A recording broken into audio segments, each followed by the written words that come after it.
Iraqi refugee children, and I hadn't seen Mohammed since the first week of Soccer Without Borders. I'd worked with him that first week. It was my first day. He had just come to the United States about 2 weeks before. He didn't speak any English. And there I was trying to explain to him what the seasons were. And that was pretty hard. It probably looked a little bit like interpretive dance or something. Nonetheless, so we walked around and we trick-or-treated all day. And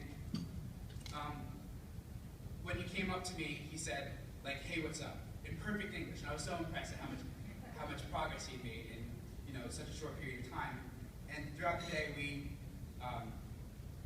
we developed a little tactic of trick-or-treating. So we had to explain to them kind of what trick-or-treating was, and they took it as stand each of them on one side, we'll ring the doorbell first, then stand on one side of the door and stand on the other side of the door, and then when the person opened the door, scare them. But it was awesome. They really enjoyed it.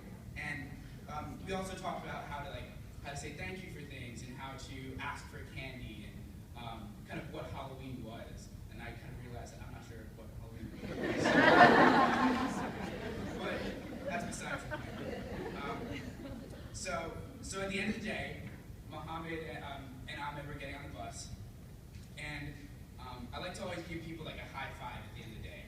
I developed this tactic. A few teachers of mine have done it before. And I feel like it's a good physical sign of like I'm with you, like good job, And so I gave Mohammed his high five, and I started walking the other way, and he was tugging at my shirt. So I turned around, and he still wasn't perfect with English yet. And I could see he was trying to say something, but he was holding a handful of candy. And he couldn't really say what he was trying to say, so he just put the candy in my pocket, and he said, "It's yours." And I was kind of taken aback by that. That was his way of saying thank you. It was a really marvelously universal way of thanks. And so as I was walking back to my dorm, I realized kind of what my point was, like what the point of it was.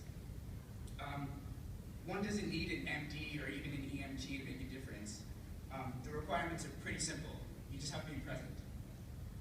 This is a lesson that will surely come in handy should I become a doctor. We do need bedside manner.